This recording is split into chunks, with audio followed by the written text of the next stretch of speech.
ETV ప్రేక్షకులకు నమస్కారం.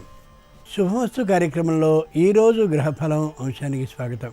ఈరోజు గ్రహఫలం అంశంలో నేటి గ్రహాల స్థితిగతుల ఆధారంగా ద్వాదశ రాశుల వారికి కలిగే శుభాశుభ ఫలితాల్ని తెలుసుకుందాం.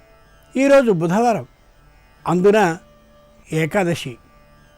శ్రీ మహావిష్ణువుని ఆరాధించినట్లయితే ద్వాదశ రాశుల వారికి వృత్తి, ఉద్యోగ, వ్యాపారాల్లో మంచి ఇబ్బంది కలిగినటువంటి సందర్భంలో చక్కనైనటువంటి ఉపాయాలు కలిగే అవకాశం ఉంటుంది. అంతేకాక ఏ విధమైనటువంటి కష్ట నిష్ఠురాలు లేకుండా ధనార్జన చక్కగా ఉంటుంది అని శాస్త్రం చెప్పే మాట. ఆ కారణంగా ద్వాదశ రాశుల వారు శ్రీ మహావిష్ణువుని బుధవారం సందర్భంగా ఏ విధమైనటువంటి విధి విధానాలతో అర్చన చేయాలో ఆ విశేషాలను తెలుసుకుందాం. దీంతో పాటుగా విష్ణు స్వరూపాలైనటువంటి సాలగ్రామాల ప్రత్యేకత ఏమిటి అనే అంశాన్ని మనధర్మం శీర్షికలో తెలుసుకుందాం. ముందుగా నేటి పంచాంగం. స్వస్తి శ్రీ శార్వరామ సంవత్సరం, ఉత్తరాయణం, శిశిర ఋతువు, ఫాల్గుణ మాసం, శుద్ధపక్షం. ఇక క్రమంగా మేషాది ద్వాదశ రాశుల వారి ఫలితాలని పరిశీలించి చూద్దాం. ముందుగా మేషరాశి.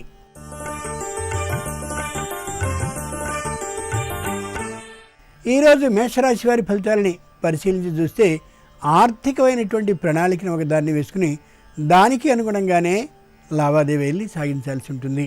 తల త్రిప్పడం, కొద్దిగా నరాల బలహీనత వంటి శారీరకమైనటువంటి అనారోగ్యాలకి అవకాశం ఉంది. రుణాన్ని తీసుకోవాల్సి వచ్చినటువంటి సందర్భంలో ప్రభుత్వ రంగ సంస్థ నుండి తీసుకోవడమే సరి తప్ప బంధువులు, ఆప్తులు, మిత్రుల నుండి తీసుకోవడం ఏమాత్రమూ సరి కాదు. ఆచితూచి మాట్లాడడం మంచిది తప్ప తొందరగా ఆవేశంతో మాట్లాడడం ఏమాత్రమూ సరి కాదు.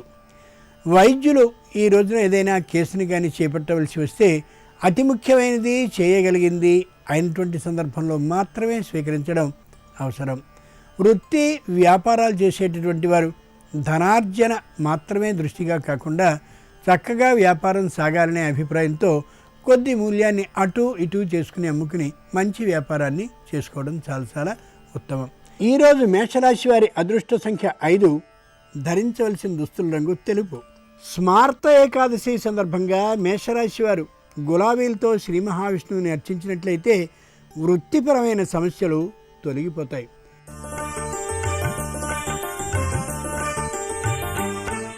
ఈరోజు వృషభ రాశి వారి ఫలితాలని పరిశీలించి చూస్తే మానసికమైనటువంటి ఆవేదన కొద్ది ఎక్కువగా ఉండొచ్చు. ఎన్నో ఆటంకాలు వచ్చినప్పటికీ కూడా తప్పక విజయాన్ని సాధించగలుగుతారు. కానీ శ్రమ మాత్రం కొద్ది అధికంగా ఉండే అవకాశం ఉంది. మాట్లాడేటటువంటి సందర్భంలో ప్రతి మాటని కూడా ఎదుటివారు వేరు విధంగా అర్థం చేసుకుంటారు అనే ఆలోచనతో మాట్లాడడం అవసరం. ధార్మికమైనటువంటి కార్యక్రమాలను చేసేటువంటి సందర్భంలో అతి లేకుండా ఎంత అవసరమో అంతవరకే పాల్గొవడం చాలా చాలా ఉత్తమం. భాగస్వాములతో కలహం రాకుండా ఉండేలాగా ఎప్పటికప్పుడు జాగ్రత్త చేసుకోవడం చాలా చాలా మంచిది. ముఖ్యంగా వృత్తి, ఉద్యోగ, వ్యాపారాలు చేసేటటువంటి వారు పై అధికారులతోనూ అలాగే ప్రభుత్వ అధికారులతోనూ మాట్లాడేటటువంటి సందర్భంలో వారు అడిగిన ప్రశ్నలకి సమాధానం మాత్రమే ఇవ్వడం మంచిది తప్ప ఎక్కువ మాట్లాడడం ఇబ్బంది కలిగించేటువంటి అంశంగా కావచ్చు. ఈరోజు వృషభ రాశి వారి అదృష్ట సంఖ్య 5. ధరించవలసిన దుస్తుల రంగు నలుపు. స్మార్త ఏకాదశి సందర్భంగా వృషభ రాశి వారు శ్రీ మహావిష్ణువుని చేమంతులతో అర్చించినట్లయితే స్థిరమైన ఆస్తుల కొనుగోలు ప్రయత్నాలు సానుకూలపడతాయి.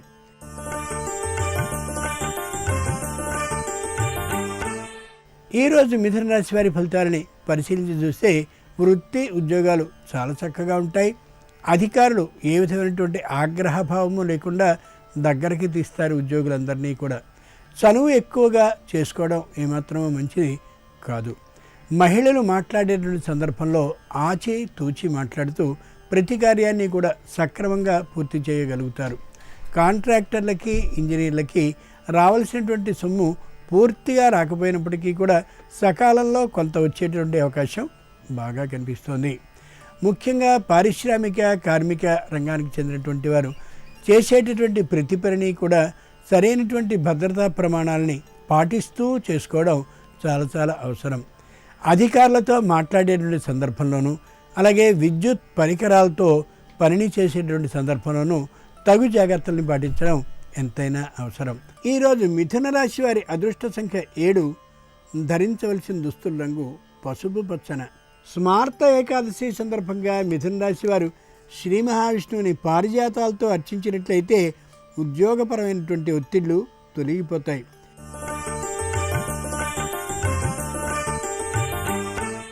ఈరోజు కర్కాటక రాశి వారి ఫలితాలని పరిశీలించి చూస్తే వృత్తి ఉద్యోగాలు చాలా అనుకూలంగా ఉంటాయి. వ్యయం అంటే సద్వ్యయం, సరైనటువంటి పనుల కోసమే ఖర్చు చేసేటువంటి అవకాశం బాగా కనిపిస్తోంది. చాలా మంచి పని చేస్తున్నట్లే లెక్క. వ్యవసాయ భూములకి, అలాగే వాహనాలకి, ఇంటికి మొత్తం చక్కనైనటువంటి మరమ్మతుల్ని చేస్తూ బాగా ఖర్చు చేస్తారు. అనుకూలతని కలిగి ఉంటారు కూడా. ముఖ్యంగా న్యాయవాదులైనటువంటి వారికి ధనార్జన చక్కగా ఉంటుంది. కానీ ఏ విధమైనటువంటి అధర్మము లేకుండా ఉండేలా చేసినట్లయితే మంచి పేరు ప్రతిష్టలు లభించే అవకాశం బాగా ఉంది. కార్మిక పారిశ్రామిక రంగానికి చెందినటువంటి వారు నిజాయితీతో పనిచేస్తారు. ప్రత్యేకమైనటువంటి గుర్తింపుకి కూడా నోచుకుంటారు. ముఖ్యంగా సంగీత విద్వాంసులకి చక్కని వేదికలు లభించే అవకాశం ఉంది. తమ సామర్థ్యము ప్రతిభ చూపించుకోవడానికి వీలుగా. ఈరోజు కర్కాటక రాశి వారి అదృష్ట సంఖ్య 9. ధరించవలసిన దుస్తుల రంగు తెలుపు. స్మార్త ఏకాదశి సందర్భంగా కర్కాటక రాశి వారు శ్రీ మహావిష్ణువుని సన్నజాజులతో అర్చించినట్లయితే అనారోగ్య భావనలు రానే రావు.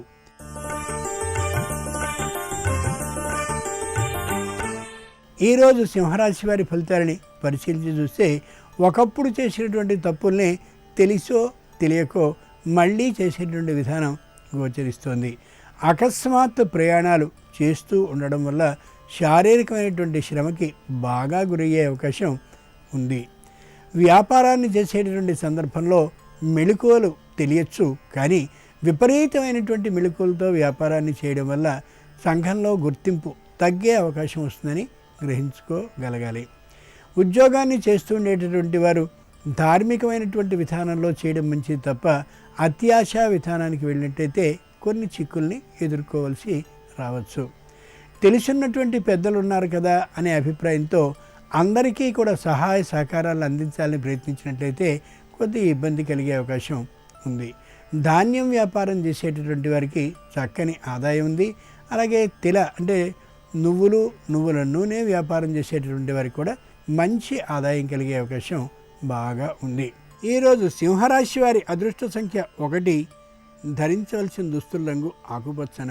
స్మార్త ఏకాదశి సందర్భంగా సింహరాశి వారు శ్రీ మహావిష్ణువుని సంపెంగలతో అర్చించినట్లయితే ఆదాయ మార్గాలు సానుకూలపడతాయి.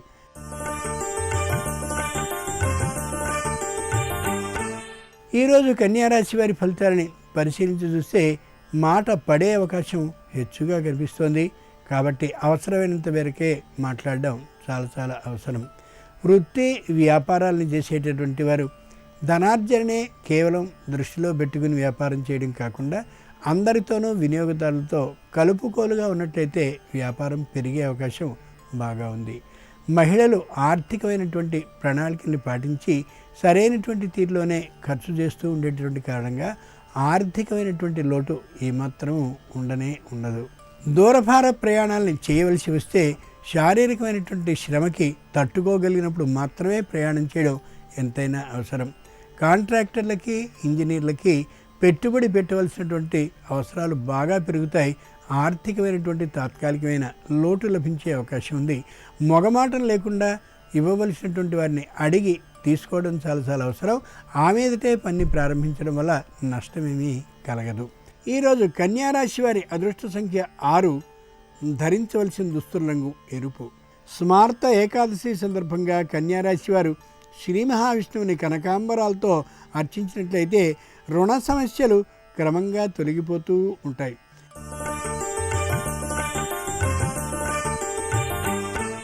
ఈరోజు తులారాశి వారి ఫలితాలని పరిశీలించి చూస్తే ఆర్థికమైనటువంటి లోటుతో ఇబ్బంది పడుతూ ఉండొచ్చు. దూరభార ప్రయాణాలు చేయగలిగిన శారీరకమైనటువంటి శక్తి లేకుండా ఉండొచ్చు. ఇంట్లో వృద్ధులైనటువంటి వారిలో ఒకరి ఆరోగ్యం తాత్కాలికంగా ఆందోళనని కలగచేయచ్చు. ప్రాణ ప్రయాణం మాత్రం ఏమాత్రం ఉండదు. ఆ విధమైనటువంటి భయం ఏం అవసరము లేదు. ముఖ్యంగా చేస్తున్నటువంటి ఉద్యోగాన్ని కాదని వేరే ఒక ఉద్యోగాన్ని చేపట్టాలనే తలంపుని పూర్తిగా విడుచుకోవడం మంచిది. స్థలం మార్పు కానీ, ఉద్యోగపు మార్పు కానీ, సంస్థ మార్పు కానీ ఏమీ చేయడం సరైనటువంటి అంశం కాదు. దూరభార ప్రయాణాలను చేయవలసి వస్తే తప్పనిసరి అయితే శారీరకమైనటువంటి శ్రమతో పాటు ధన నష్టం, అలాగే ఇతరమైనటువంటి వస్తు నష్టం లేకుండా ఉండేటటువంటి విషయాన్ని బాగా ఆలోచించుకుని సౌకర్యవంతంగా ప్రయాణించడం చాలా అవసరం. ఈరోజు తులారాశి వారి అదృష్ట సంఖ్య 4, ధరించవలసిన దుస్తుల రంగు నలుపు. స్మార్త ఏకాదశి సందర్భంగా తులారాశి వారు శ్రీ మహావిష్ణువుని ఎర్రగన్నేరులతో అర్చించినట్లయితే ఆందోళనకర పరిస్థితులు రానేరావు.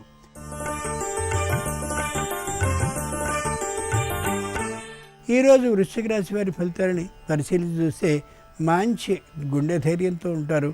ఏ విధమైనటువంటి లెక్క లేకుండా మాట్లాడే తనంతో కూడా ఉంటూ ఉంటారు. న్యాయస్థానాల్లో చక్కని అనుకూలమైనటువంటి తీర్పు లభించే అవకాశం ఉంది. వృత్తి వ్యాపారాలు చేసేటటువంటి వారు మంచి చక్కనైనటువంటి నేర్పరితనంతో మాటలను మాట్లాడుతూ కొత్త కొత్త ఆర్డర్ని పొందగలుగుతారు. శారీరకమైనటువంటి అనారోగ్యాన్ని దృష్టిలో పెట్టుకుని పూర్వం నుండి చేస్తున్నటువంటి ఔషధ సేవని మానకుండా చేసుకుంటూ ఉండడం చాలా చాలా అవసరం. కంటికి సంబంధించిన, అలాగే మడమలకు సంబంధించిన అనారోగ్యం కానీ వచ్చినట్లయితే తప్పక వెంటనే వైద్య సేవని తీసుకోవడం చాలా చాలా అవసరం. ఇంతకుముందు ఏదైనా అడ్వాన్స్ ఇచ్చి ఉన్నట్టయితే ఆ స్థలాలో, ఇళ్ళో ముఖ్యమైనటువంటి స్థిరాస్తులకు సంబంధించిన వ్యవహారాల్ని వెంటనే పరిష్కరించుకోవడం చాలా చాలా అవసరం. తల్లిదండ్రుల ఆరోగ్యాన్ని పరామర్శించడం వల్ల వాళ్ళ ఆశీస్సులు లభించే అవకాశం కూడా బాగా ఉంటుంది. ఈరోజు వృశ్చిక రాశి వారి అదృష్ట సంఖ్య 2, ధరించవలసిన దుస్తుల రంగు నీలం. స్మార్త ఏకాదశి సందర్భంగా వృశ్చిక రాశి వారు శ్రీ మహావిష్ణువుని తెల్లగన్నేరులతో అర్చించినట్లయితే క్లిష్ట సమస్యలు క్రమంగా పరిష్కరింపబడుతూ వెడతాయి.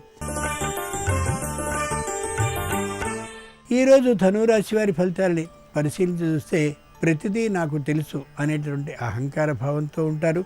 అన్నిటిలోనూ ముందంజలో ఉండాలి అని ప్రయత్నిస్తారు.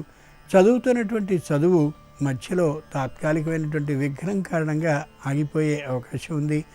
ఆర్థికమైనటువంటి లోటుకి గురయ్యే అవకాశం కూడా ఉంది. తల్లిదండ్రుల నుంచి సొమ్ముని తీసుకుంటూ తద్వారానే జీవితాన్ని గడుపుతూ ఉండేటటువంటి స్థితే కానీ వచ్చినట్లయితే ఓ క్షణం ఆలోచించుకోవడం ఎంతైనా అవసరం. ఉద్యోగాన్ని చేస్తూ ఉండేటటువంటి వారు న్యాయస్థానం దాకా విషయాన్ని తీసుకువెళ్ళడం కాకుండా వెంటనే వాదోపవాదాల్ని ఉపసంహరించుకోవడం, వాదోపవాదాలు లేకుండా ఉండేలా చేసుకోవడం చాలా చాలా అవసరం. ముఖ్యంగా చిత్రలేఖనం, నాట్యం మొదలైనటువంటి సాంస్కృతిక సందర్భాలు ఎవరైనా ఉన్నట్లయితే వారు దాంట్లో కానీ ఎక్కువ కృషి కానీ చేసినట్లయితే తప్పక సత్ఫలితాలు, మంచి గుర్తింపు ఉండే అవకాశం బాగా అనిపిస్తుంది. ముఖ్యంగా ఈ రాశివారు శారీరకమైనటువంటి ఆరోగ్య విషయంలో జాగ్రత్తని పాటించడం తప్పనిసరి. ఈరోజు ధనురాశి వారి అదృష్ట సంఖ్య 7, ధరించవలసిన దుస్తుల రంగు ఆకుపచ్చన. స్మార్త ఏకాదశి సందర్భంగా ధనురాశి వారు శ్రీ మహావిష్ణువుని మల్లెలతో అర్చించినట్లయితే వ్యవహారాలు దాదాపుగా సానుకూలపడుతూ వెళతాయి.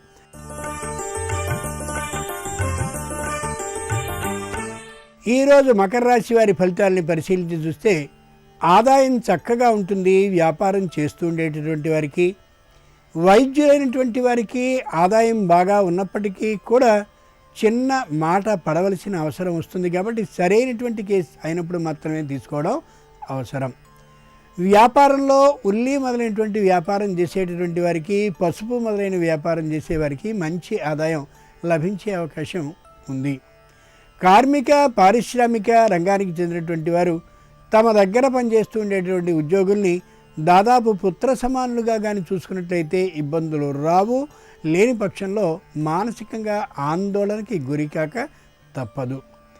సంతానం విద్యార్థి దశలో ఉన్నట్లయితే చక్కగా చదవగలుగుతారు. అయితే వారి ప్రవర్తనని మాత్రం గమనించుకుంటూ ఉండడం తప్పనిసరి తల్లిదండ్రులకి. ఈరోజు మకర రాశి వారి అదృష్ట సంఖ్య 5, ధరించవలసిన దుస్తుల రంగు పసుపు పచ్చన. స్మార్త ఏకాదశి సందర్భంగా మకర రాశి వారు శ్రీ మహావిష్ణువుని నందివర్ధనాలతో అర్చించినట్లయితే మనోబలం విశేషంగా పెరుగుతుంది.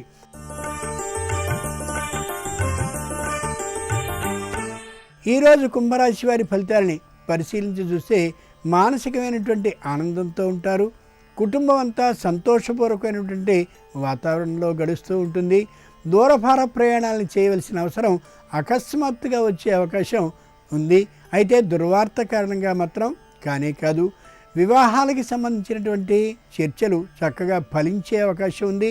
మొగమాటం లేకుండా ఆర్థికమైనటువంటి విషయాల్లో తగినటువంటి విధంగా మాట్లాడుకోవడం చాలా చాలా అవసరం. స్థిరమైనటువంటి ఆస్తుల్ని అమ్మాలనేటటువంటి ఆలోచన ఏమాత్రమూ సరికానే కాదు. ఏదైనా ఆ స్థలాన్ని కానీ ఇంటిని కానీ మరి ఏదైనా కొనుక్కోవలసి వస్తే ఆప్తులైనటువంటి వారితో కాకుండా మధ్యవర్తుల ద్వారా సంప్రదింపులు చేసుకోవడం, మొగమాటం లేకుండా పత్రాలన్నింటినీ సరిచేసుకుని చూసుకోవడం చాలా చాలా అవసరం. ఆర్థికమైనటువంటి లాభార్జన మాత్రమే దృష్టిలో పెట్టుకున్నట్లయితే ఇబ్బంది పడే అవకాశం ఉంది. కాబట్టి ఆర్థికమైనటువంటి ఆర్జన విషయంలో తగుమాత్రపు మోతాదుని పాటించడం చాలా చాలా అవసరం. ఈరోజు కుంభరాశి వారి అదృష్ట సంఖ్య 6. ధరించవలసిన దుస్తుల రంగు తెలుపు. స్మార్త ఏకాదశి సందర్భంగా కుంభరాశి వారి శ్రీ మహావిష్ణువుని మందారాలతో అర్చించినట్లయితే ప్రతి వ్యవహారంలోనూ కూడా సమర్థత బాగా ఉంటుంది.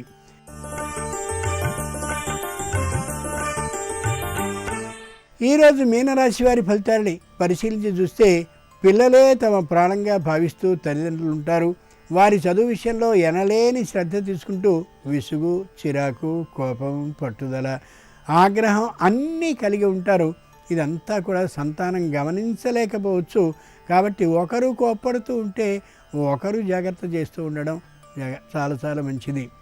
ముఖ్యంగా అమ్మవలసినటువంటి ఆస్తి కానీ ఏదైనా ఉన్నట్టయితే తాత్కాలికంగా ఆ అమ్మకాన్ని ఆపుదల చేయడం చాలా చాలా మంచిది.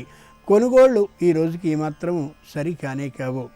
దూరభార ప్రయాణాలని చేయవలసి వస్తే తగినటువంటి విధంగా సౌకర్యవంతంగా ప్రయాణించడం అవసరం.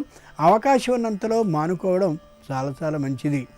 ఆప్తులు, బంధువులు అయినటువంటి వారు ఆర్థికమైనటువంటి అవసరాన్ని వ్యక్తీకరించినట్టయితే ఈ రోజుకి మాత్రం రుణాన్ని ఇవ్వడం సరికాదు.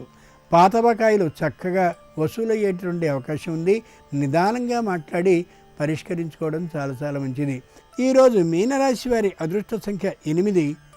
ధరించవలసిన దుస్తుల రంగు నలుపు.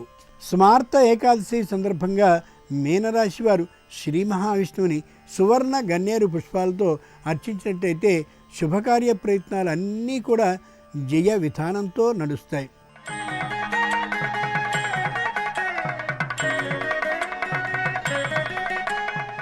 నిత్యం చేయబడేటువంటి పూజలో సాలగ్రామ పూజకు ప్రత్యేకత ఉంది. ఆ సాలగ్రామం విష్ణువుకి సంకేతమైనట్లయితే దాన్ని విష్ణు సాలగ్రామం అంటారు. ఆ విష్ణు సాలగ్రామానికి ఉండేటువంటి ప్రత్యేకత ఏమిటో ఇప్పుడు మన ధర్మం శీర్షికలో తెలుసుకుందాం. సాలగ్రామం ఎంతో అపురూపమైంది. సాలగ్రామాలు కేవలం నేపాల్లోని గండకీ నది ప్రాంతంలోనే లభిస్తాయి. సాక్షాత్తు విష్ణు స్వరూపాలుగా సాలగ్రామాల్ని భావిస్తారు. మృదువైన, కాంతిమంతమైన నల్లటి చిన్న శిలలు గుండ్రని ఆకృతిలో ఉంటాయి. సాలగ్రామాల మీద శంఖచక్రాలు, తిరునామాల ఆకృతులు సహజ సిద్ధంగా రూపుదాల్చి కనిపిస్తాయి. ఈ తరహా సాలగ్రామాలు ఎంతో మహిమాన్వితమైనవిగా భావిస్తారు. వైష్ణవ సంప్రదాయాన్ని అనుసరించే వారి గృహాల్లో సాలగ్రామం ఉండడం అనేది తప్పనిసరి. అయితే పూజ గదిలో సాలగ్రామం కానీ ఉంటే నిత్య పూజ, నిత్య నివేదన చేసి తీరాల్సిందే. నిత్య పూజలు చేయడానికి వీలు కుదరని వారు పూజామందిరంలో సాలగ్రామాల్ని నెలకొల్పుకోకూడదని పెద్దలు చెప్తారు. పగిలిన, విరిగిన, బీటలు వారిన సాలగ్రామాన్ని పూజామందిరంలో ఎన్నడూ ఉంచనే కూడదు. వీటిని జలాశయాల్లో నిమజ్జనం చేయాలి. ప్రతిరోజు సాలగ్రామానికి ఇంట్లో ఉన్నట్లయితే అభిషేకం చేసి తీరాలి. సాలగ్రామాల్ని ప్రతినిత్యం తులసి దళాలతో, సుగంధంతో, పరిమళ భరిత పుష్పాలతో పూజని చేసి ఫలాలని నివేదన చేయడం తప్పనిసరి.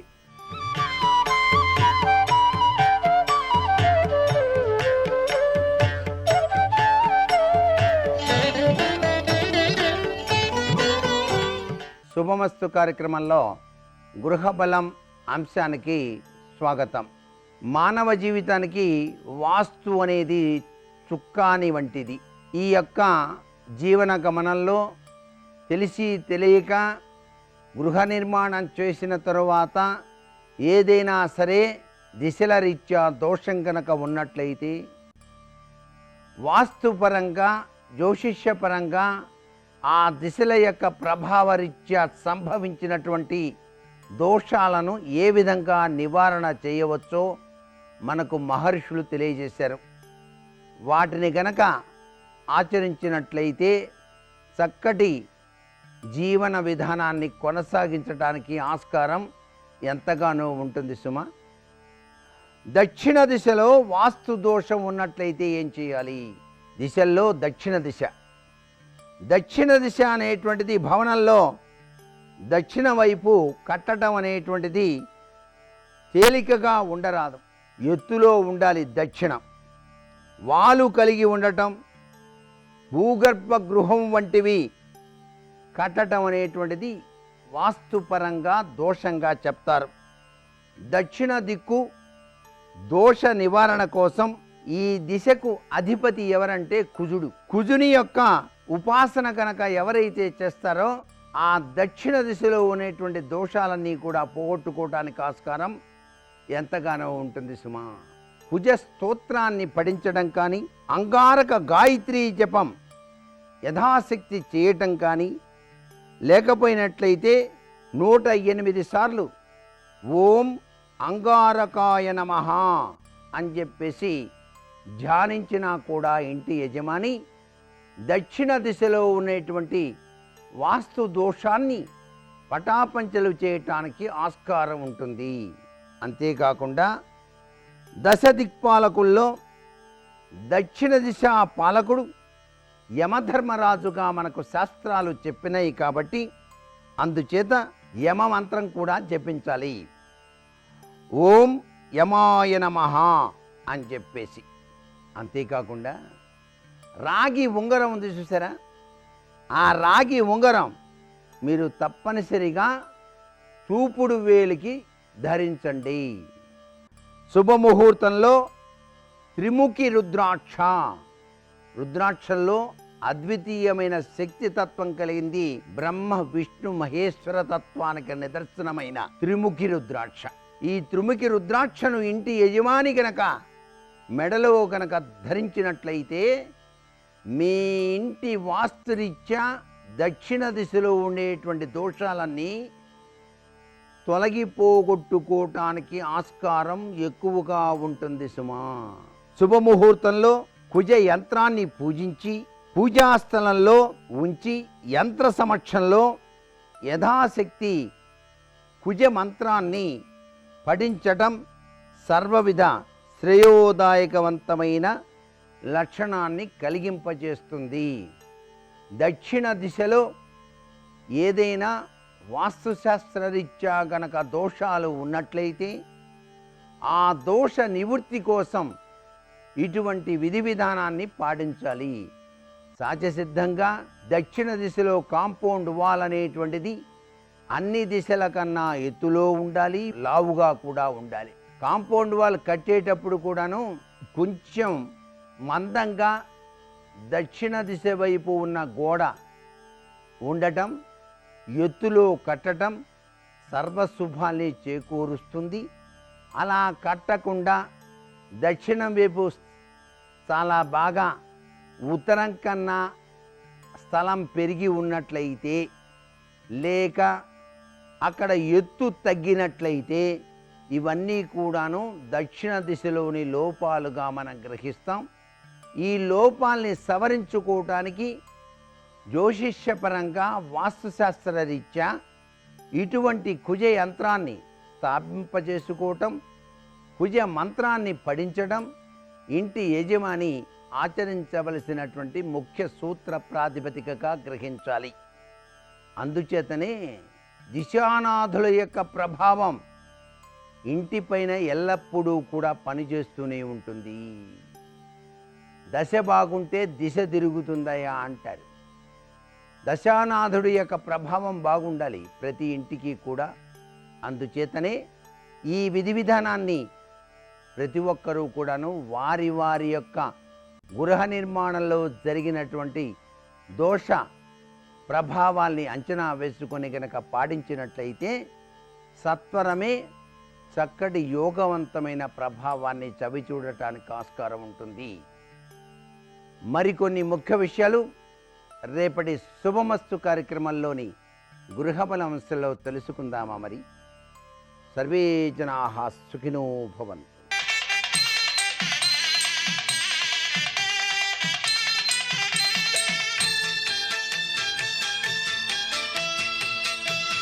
శుభమస్తు కార్యక్రమంలో శ్రీరస్తు అంశానికి స్వాగతం. ఈరోజు ఫాల్గుణ మాసము శుక్లపక్షము దశమి తిథి వెళ్ళి ఏకాదశి వస్తోంది. పుష్యమి నక్షత్రము.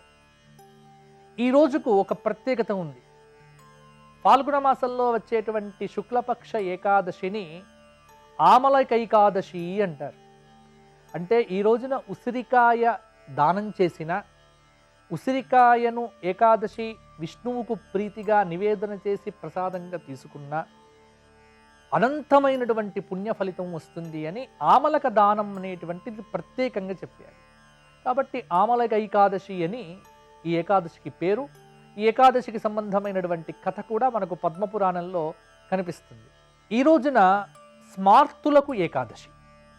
అలాగే అఖిలాండకోటి బ్రహ్మాండ నాయకుడైనటువంటి వెంకటాచలపతి, వెంకటాద్రి నిలయుడైనటువంటి వెంకటేశ్వర స్వామి వారికి ప్లవోత్సవం, తెప్పోత్సవము అనేటువంటిది ఈరోజు చేస్తారు.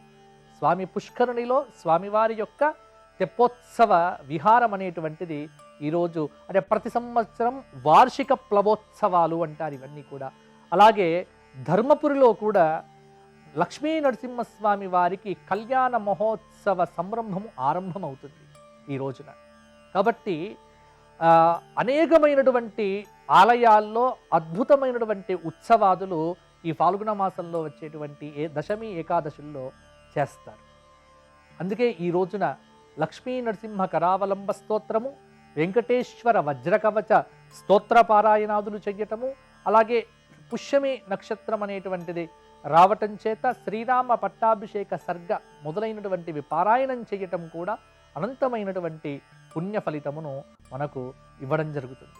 అలాగే ఇక సదాచార విషయానికి వచ్చినట్టయితే, మీరు విష్ణు ఆలయానికి వెళ్ళినప్పుడు మీకు మధ్యలో గరుత్మంతుడు ఉంటాడు.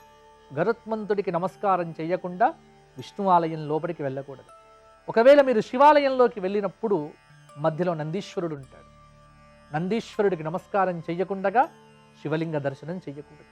అందుకే నందీశ్వరుడి దగ్గర ఆగి నందీశ్వర నమస్తుభ్యం సాంబానంద ప్రదాయక మహాదేవ సేవార్థం అనుజ్ఞాం దాతుమర్హసి అని ఆయన తోక మీద ఒకసారి చెయ్యి పెట్టి నమస్కారం చేసి లోపలికి వెళ్ళి దర్శనం చేసుకొని ఆ బిల్వపత్రం తీసుకొని మరలా వచ్చి ఆ బిల్వపత్రాన్ని వాసన చూసి ఆ నందీశ్వరుడి యొక్క కొమ్ము మీదనో లేకపోతే మూపురం మీదనో పెట్టి అక్కడి నుంచి వెళ్ళిపోవాలి. కానీ శివుడి మీద ఉన్నటువంటి బిల్వపత్రాన్ని కూడా ఇంటికి తీసుకువెళ్ళటానికి వీల్లేదు అని శైవాగమం చెబుతోంది. కాబట్టి శివాలయ దర్శన విధి.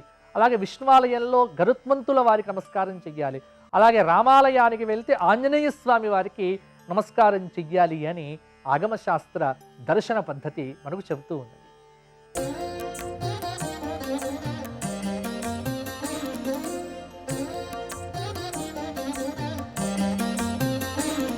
శుభోదయం. శుభమస్తు కార్యక్రమంలో విజయోస్తు అనే అంశానికి స్వాగతం. వ్యాపారం చేసేటటువంటి వాళ్లకు సదా మదిలో మెదిలేటటువంటి ప్రశ్న లాభాలు ఎలా ఆర్జించాలి అని.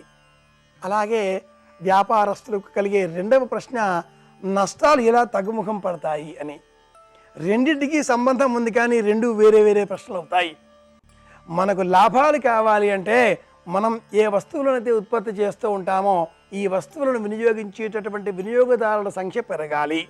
నష్టాలు ఎలా తగ్గుముఖం పట్టాలి అంటే మనం తయారు చేసేటటువంటి ఆ వస్తువుల యొక్క నాణ్యత కలకాలం ఉండాలి, లేదా చాలా కాలం ఉండాలి. నాణ్యతను ఆధారం చేసుకుని వినియోగదారులు ఆకర్షింపబడతారు. వినియోగదారులు విరివిగా వస్తే, అమ్మకాలు బాగా జరిగితే నష్టాలు తగ్గుముఖం పడతాయి, లాభాలు బాగా పెరుగుతాయి. ఈ నేపథ్యంలో జీవితంలో ముఖ్యంగా వ్యాపారంలో విజయం పొందాలి అంటే ఏ విధమైన చర్యలు చేపట్టాలి? ఏవైనా పరిహార మార్గాలు ఉన్నాయా? గణపతి, నిలబడిన సరస్వతీదేవి, నిలబడిన మహాలక్ష్మి చిత్రపటం, ఇలా వీటిని ఆరాధిస్తూ ఉంటారు అనేకులు. నిలబడిన సరస్వతీదేవిని ఆరాధించడం కూడా ఈ మధ్య కాలంలో మనం గమనిస్తున్నాం. పూర్వకాలంలో మధ్యలో లక్ష్మీదేవి నిలబడి ఉండేది. లక్ష్మీదేవికి ఇరువైపులా కూడా గణపతి అలాగే సరస్వతీదేవి కూర్చుని ఉండేటటువంటి వారు. వ్యాపారం చేసేటటువంటి చోట వ్యాపారస్తులకు ఉండేటటువంటి మొదటి లక్షణం ధనం ఎలా సంపాదించాలి అని. లక్ష్మీ స్వరూపం ధనానికి ప్రతీక. ఈ అర్చన చేసే క్రమంలో నిలబడిన లక్ష్మీ స్వరూపం ఒకవైపు మధ్యలో ఉండగా, ఈ స్వరూపానికి అంటే లక్ష్మీదేవికి ఇరువైపులా కూడా కూర్చుని ఉన్న రూపంలో సరస్వతీదేవి, కూర్చుని ఉన్న రూపంలో గణపతి ఈ చిత్రపటాన్ని ఉంచి ఆరాధించేటటువంటి వారు. సరస్వతి కారణంగా ప్రశాంతమైన వాక్కు, లక్ష్మి కారణంగా ధన సంపదలు, గణపతి కారణంగా స్థిరమైన బుద్ధి, ఈ మూడు ఉన్న చోట విజయం తప్పనిసరి అని భావించేవారు. సంప్రదాయంలో నిలబడినటువంటి దేవతారూపాలలో సీతారాములను తప్ప ఇంకా ఏ దేవతలను అర్చించకూడదు అనేది ఒక ప్రమాణం. ఈ ప్రమాణాన్నే ఆధారం చేసుకుని లక్ష్మీదేవిని కూడా కూర్చుని ఉన్న రూపంలోనే మనం ఆరాధించాలి. కూర్చుని ఉన్న మహాలక్ష్మి స్థిరో భవ, వరదో భవ, సుముఖో భవ, సుప్రసన్నో భవ. ఆ వ్యాపారవేత్తకు ఆర్థిక లాభాలను పుష్కలంగా సముపార్జించి పెడుతుంది. నష్టాలు తగ్గుముఖం పడతాయి, లాభాలు ఆకాశాన్ని అంటుతాయి. కనుక సరస్వతీదేవి కానీ, మహాలక్ష్మి కానీ, గణపతి కానీ కూర్చున్న చిత్రపటాలనే ఆరాధించాలి. ఇది ఒక మార్గం అవుతుంది. ఇది కాకుండా పూజ చేసేటటువంటి చోట వెండి, రాగి, ఇత్తడి ఈ మూడింటికి రాజలోహాలు అని పేరు. ఈ లోహాలతో ఉండేటటువంటి చెంబులో నిండా నీరు ఉంచి అందులో మామిడాకులు కానీ, మేడి ఆకులు కానీ, జువ్వి ఆకులు కానీ ఉంచి రెండు చేతులు జోడించి నమస్కరించాలి. ఇది కేవలం కలశ పూజకి సంబంధించినటువంటి ఉపమార్గం కాదు. కలశ పూజలో వినియోగించేటటువంటి నీరు వేరు. ఈ చెంబులో ఉంచేటటువంటి నీరు ఆ ఫ్యాక్టరీకి కానీ, దుకాణం పనిచేసేటటువంటి చోట ఎక్కడైతే మనం ఉన్నామో అక్కడికి కానీ వినియోగదారులను ఆకర్షించేటటువంటి వశీకరణ మార్గం అవుతుంది. ఎక్కడ నీరు ఉంటుందో అక్కడ ప్రేమ ఆప్యాయతలు పెరుగుతాయి. మామిడి మొక్కలు కానీ, మేడి మొక్కలు కానీ, జువ్వి మొక్కలు కానీ మనుషులను ఆకర్షిస్తాయి. వశీకరణ ప్రయోగాదులలో ఇవి ముఖ్యంగా పాటించే అంశాలు అవుతాయి. ఈ రెండూ కాకుండా మూడో మార్గం కూడా ఉంది. వ్యాపారవేత్త లేక ఎక్కడైతే ధనం తీసుకునేటటువంటి చోట ఉండే వ్యక్తి ఉంటాడో అలాంటి వ్యక్తి నుదుట గంధపు బొట్టు తప్పనిసరిగా పెట్టుకోవాలి. గంధం ఆ పైన కుంకుమ. ఈ గంధం రంగుకు, గంధానికి ఆకర్షించే గుణం ఉంది. బగళ అన్న పేరిట గంధం రంగును మనం వినియోగిస్తూ ఉంటాం. శాస్త్రంలో ప్రత్యేకించి సాధనా క్రమంలో తంత్రశాస్త్రంలో పసుపుకు, పసుపు రంగుకు ఉండేటటువంటి గుర్తు ఇంత ఉంది కనుకనే పచ్చని పసుపు చాలా అవసరం అని కూడా చెబుతూ ఉంటారు. వీటితో పాటు వ్యాపారంలో బాగా డబ్బు సంపాదించాలి అంటే నాలుగవది సులభమైన మార్గం మరొకటి ఉంది. అది స్ఫటికమాలని మెడలో ధరించడం. క్రిస్టల్ అంటూ ఉంటాం. స్ఫటికం మనిషికి చల్లదనాన్ని ఇస్తుంది. స్ఫటికం ఆకర్షణ, వశీకరణకు మూల మార్గం అవుతుంది. మనం చేసేటటువంటి వ్యాపారం 10 మందితో కూడుకుని ఉన్నది. అందరూ మన వద్దకు రావాలి, అందరూ మనతో మాట్లాడాలి, మనకు డబ్బులు ఇవ్వాలి, మనం ఉత్పత్తి చేసిన వస్తువులను ఖరీదు చేయాలి. ఇలాంటి ఆలోచన గల వారంతా కూడా మెడలో స్ఫటికం మాల ధరించాలి. అందరి క్షేమాన్ని కోరుదాం, మరింత సంపద పెంచుకుందాం, పర్యావరణ పరిరక్షణకై పాటుపడదాం. మళ్ళీ రేపు కలుసుకుందాం. శుభమస్తు.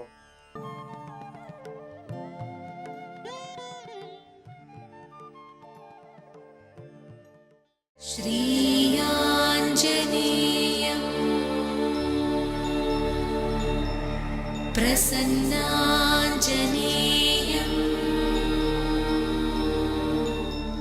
श्रीयाञ्जनेयं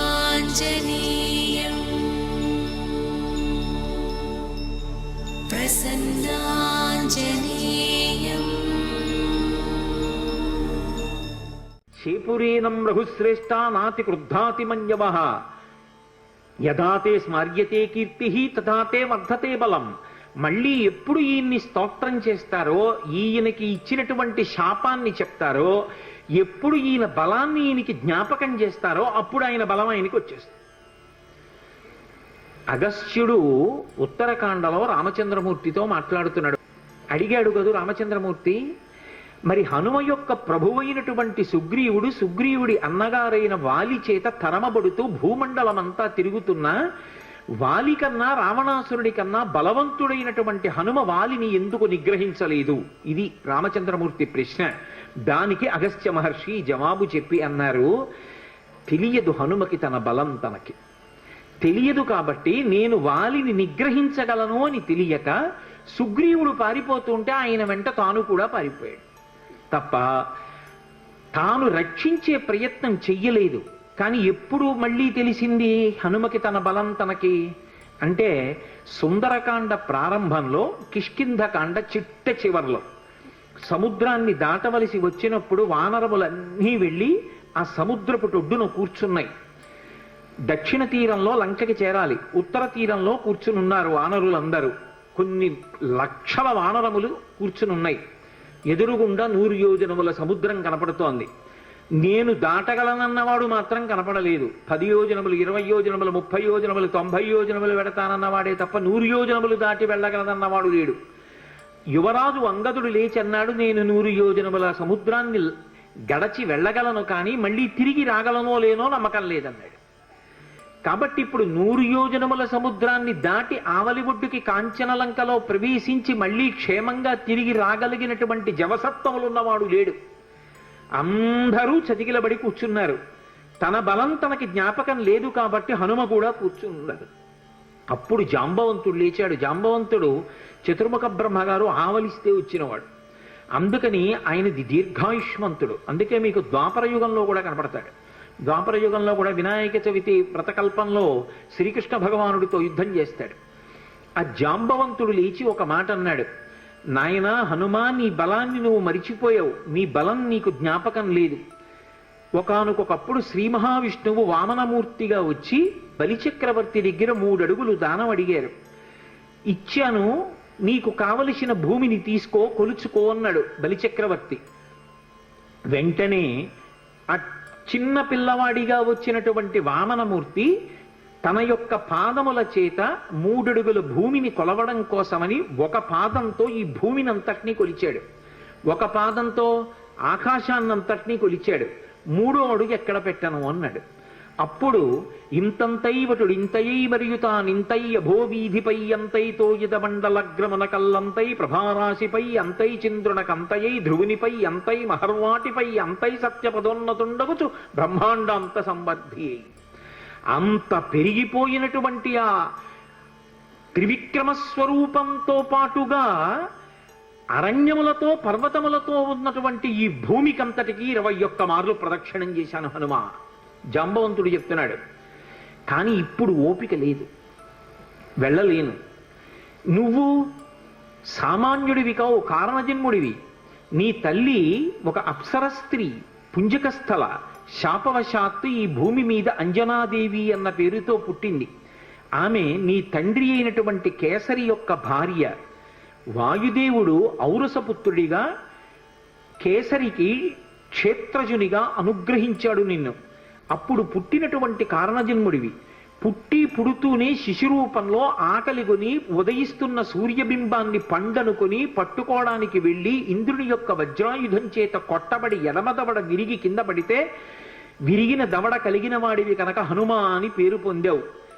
అనేక పర్యాయములు గరుత్మంతుడు సముద్రం మీద వెళ్ళిపోతూ అందులో తిరిగేటటువంటి పావుల్ని తన్నుకుపోతుండగా నేను చూశాను. వైనతేయుడైనటువంటి ఆ గరుత్మంతుని యొక్క రెక్కలకు ఎంత గొప్ప శక్తి ఉందో హనుమా, వాయుపుత్రుడవైనటువంటి నీ యొక్క భుజముల యందు కూడా అంత శక్తి ఉంది. నీ బలాన్ని నువ్వు జ్ఞాపకం తెచ్చుకో. ఒకప్పుడు ఋషుల యొక్క శాపకారణం చేత నీ బలాన్ని మరిచిపోయావు. ఇప్పుడు సమస్త వానర జాతి ప్రతిష్టని, వానర ప్రభువు అయినటువంటి సుగ్రీవుని యొక్క కార్యాన్ని నెరవేర్చడాన్ని, సుగ్రీవుడిచ్చినటువంటి మాట నిజమైంది అనేటట్టుగా సుగ్రీవుడి యొక్క ప్రతిష్టని నిలబెట్టడం, రామచంద్రమూర్తి కార్యాన్ని సాధించడం, సీతమ్మ తల్లి క్షేమవార్త తీసుకురావడం, ఇంతమంది వానరుల యొక్క ప్రాణాన్ని నిలబెట్టడం నీ చేతులలో ఉన్నాయి. హనుమ, వాయువు, గరుత్మంతుడు, నువ్వు, మీ ముగ్గురికే ఇంతటి వేగం ఉన్నది. అటువంటి నీవు ఇలా నిస్తేజుడిలా కూర్చోవడం మర్యాద కాదు. నీ బలాన్ని, నీ శక్తిని నువ్వు జ్ఞాపకానికి తెచ్చుకొని ఒక్కసారి లంఘించు అని ఆయన్ని పిలుస్తూ ఒక మాట అంటారు. హనుమాన్ హరిరాజస్య సుగ్రీవస్య సమోహ్యపి రామలక్ష్మణయోశ్చాపి తేజసాచ బలేనచ. ఇది జాంబవంతుడు చెప్పినటువంటి పరమ సత్యమైనటువంటి మాట. ఆయన అన్నాడు, ఓ హనుమ, హనుమన్ హరిరాజస్య, వానరములకన్నిటికీ రాజైనటువంటి ఓ హనుమ, సుగ్రీవస్య సమోహ్యపి, నువ్వు నీ వినయము చేత సుగ్రీవుడి దగ్గర ఒక మంత్రిగా సేవిస్తున్నావు, కానీ నువ్వు సుగ్రీవుడి కన్నా తక్కువ వాడవు కాదు. సుగ్రీవుడితో సమానమైనటువంటి బలపరాక్రమములున్నవాడివి. అది రామలక్ష్మణయోశ్చాపి, రామలక్ష్మణులిద్దరూ ఎంతటి తేజోవంతులు బలవంతులో నీవు కూడా అంతటి వాడవే. తేజసాచ బలేనచ, తేజస్సు యందు బలము యందు ఆ ముగ్గురి కన్నా నువ్వెంత మాత్రము తక్కువ వాడివి కావు. అటువంటి వాడివి ఇవాళ 100 యోజనముల సముద్రాన్ని దాటడం నీకు పెద్ద లెక్క కాదు. కానీ నీ బలాన్ని నువ్వు మర్చిపోయావు. హనుమ, ఉత్తిష్ట హరిషార్దూలా లంఘయస్వ మహార్ణవం పరాహి సర్వభూతానాం హనుమన్యా గతిస్తవ అన్నాడు. ఉత్తిష్ట హరిషార్దూలా, లే హనుమ, నీ శక్తిని జ్ఞాపకం తెచ్చుకో. లంఘయస్వ మహార్ణవం, ఈ సముద్రాన్ని చిన్న ఎద్దు పాదములో అడుగు వేస్తే అది చిన్న ముద్ర పడితే అందులోకి వచ్చి నీళ్లు నిలబడితే ఎంతుంటాయో నీ శక్తి ముందు ఈ సముద్రం అంతా. కాబట్టి ఈ సముద్రాన్ని లంఘించు. ఉత్తిష్ట హరిషార్దూలా లంఘయస్వ మహార్ణవం పరాహి సర్వభూతానాం. ఇది హనుమ యొక్క గొప్పతనం. హనుమన్యాగతిస్తవ సర్వభూతానాం. ఈ సృష్టిలో ఎన్ని భూతములున్నాయో అన్ని భూతముల కన్నా కూడా తేజోవంతుడవు, గమనమునందు అటువంటి వేగమున్నవాడివి నువ్వే. పరాహి సర్వభూతానాం హనుమన్యా గతిస్తవ, నీ యొక్క వేగం అటువంటిది. అంతటి వేగమున్నవాడివి నువ్వు ఇవాళ ఇలా కూర్చోవడం బావులేదు, లే నీ బలాన్ని పుంజుకో అన్నారు. ఎప్పుడైతే జాంబవంతుడు కీర్తించాడో వెంటనే హనుమ యొక్క శాపం నివారణమైపోయింది. ఇప్పటికీ తెలియక ఓ మాట అంటుంటారు, మనం ఆయన బలం ఆయనకి జ్ఞాపకం చేయాలండి అని. మనం జ్ఞాపకం చేయక్కర్లేదు, ఎప్పుడో ఆయన శాపం తీరిపోయింది. తీరిపోయి తన బలం తాను జ్ఞాపకానికి తెచ్చుకున్నారు కాబట్టే వెంటనే ప్రతిజ్ఞ చేశారు. లేచి నిలబడి, ఇక్కడి నుంచి నేను కాని సముద్ర లంఘనాన్ని ప్రారంభం చేస్తే నేను నా పాదములతో భూమిని దట్టించినప్పుడు ఈ భూమి ఊంచుకోలేదు. అందుకే మహేంద్రగిరి మీద నిలబడి అక్కడి నుంచి బయలుదేరి వెడతాను. నాకిప్పుడు ఎంత సంతోషంగా ఉందంటే, అపారమైనటువంటి వేగము కలిగినటువంటి బంగారు రెక్కలు అల్లారుస్తూ ప్రయాణించేటటువంటి గరుత్మంతుడు సముద్రం మీద తీవ్రమైన వేగంతో వెడుతూ పావుల్ని తన్నుకుపోతుంటే ఏకకాలంలో ఆ గరుత్మంతుడి చుట్టూ కొన్ని 100 పర్యాయములు ప్రదక్షిణం ఆచరించగలను. సముద్రానికి ఉత్తర తీరంలో నిలబడి వంగి ఉత్తర తీరాన్ని నా చేతితో స్పృశించగలను. గోష్పదీకృతవారాసిం మచకీకృత రక్షసం రామాయణ మహామాల రత్నం వందే అనిలాత్మజం. ఎద్దు పాదంలో నీరు నిలబడితే దాటడం ఎంత అవలీలగా దాటగలరో అంత అవలీలగా దాటగలను. ఈ పర్వతములతో, నదులతో, సముద్రంతో శోభిస్తున్నటువంటి ఈ భూమండలాన్నంతటినీ తిరగవేసి సముద్రంలో కలిపేయగలను. పర్వతాలనన్నిటినీ కూడా నా తొడల వేగంతో చూర్ణం చెయ్యగలను. ఆకాశాన్ని ఒరుసుకుంటున్నాడా అన్నట్టుగా ఆకాశ మార్గంలో ఈ సముద్రాన్ని దాటి ఆవలి ఒడ్డుకు చేరగలను. ఇప్పుడే బయలుదేరుతానని మహానుభావుడు బయలుదేరారు. రామదూత హనుమాన్, శ్రీరామదూత హనుమాన్.